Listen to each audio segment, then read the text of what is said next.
ഓ എല്ലാവർക്കും സലാമുണ്ട്. അപ്പോൾ ഞാനിപ്പോൾ ഉള്ളത് നമ്മളെ മണിയൂർ മീനത്തുകര എന്ന് പറഞ്ഞ സ്ഥലത്താണ്. ഇവിടെ ഇപ്പോൾ നമ്മൾ ചെയ്യുന്ന വർക്ക് എന്ന് പറഞ്ഞാൽ ഇത് സ്തൂപത്തിൻ്റെയാണ്. പൊട്ടിയിട്ട് പ്രൈമർ അടിച്ച് സെറ്റാക്കി വെച്ചിട്ടുണ്ട്. അപ്പോൾ ഇതിൻ്റെ പണി കഴിഞ്ഞിട്ട് കാണാം.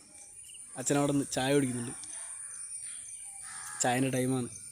അപ്പോൾ ശരി, ഇത് ഫുള്ള് പെയിൻറ്റിങ് ഒക്കെ കഴിഞ്ഞിട്ട് ബാക്കി കാണാം. അങ്ങനെ ചായ കുടിക്കാന്ന് പൊറോട്ടയും അയലക്കറിയുണ്ട്, അടിപൊളി. ഈ സ്തൂപത്തിൻ്റെ ഫുൾ വർക്ക് ചെയ്ത് നമ്മൾ തന്നെയാണ്, പെയിൻറ്റിങ് മാത്രമല്ല. ഓക്കെ ഹലോ, അങ്ങനെ നമ്മളെ വർക്ക് ഇതാ കംപ്ലീറ്റ് ആവാനായി. ഇതാ അച്ഛനെ കുറച്ച് ഡീറ്റെയിലും കൂടി കൊടുക്കുന്നുണ്ട്. നോക്കിയാ ഓക്കെ, ഇനിയിപ്പോൾ കുറച്ച് ഡീറ്റെയിലും കൂടിയേ ഉള്ളൂ. അപ്പോൾ അത് കഴിഞ്ഞിട്ടൊന്ന് കാണിച്ചു തരാം. ഓക്കെ, ഒരു കലാകാരൻ എന്ന നിലയ്ക്ക് അച്ഛൻ്റെ വർക്ക് കൃത്യമായിട്ട് ചെയ്യുന്നുണ്ട്. ഞാൻ കൂടെ നിന്ന് കൊടുക്കുന്നുണ്ട്. ഇത് മാത്രമല്ല, സ്തൂപത്തിൻ്റെ പണി മാത്രമല്ല, അമ്പലപ്പണികൾ, ഗാർഡൻ വർക്ക്, ഫില്ലർ ഡിസൈനിങ് തുടങ്ങിയ എല്ലാ വർക്കും ഞങ്ങൾ ചെയ്യുന്നുണ്ട്.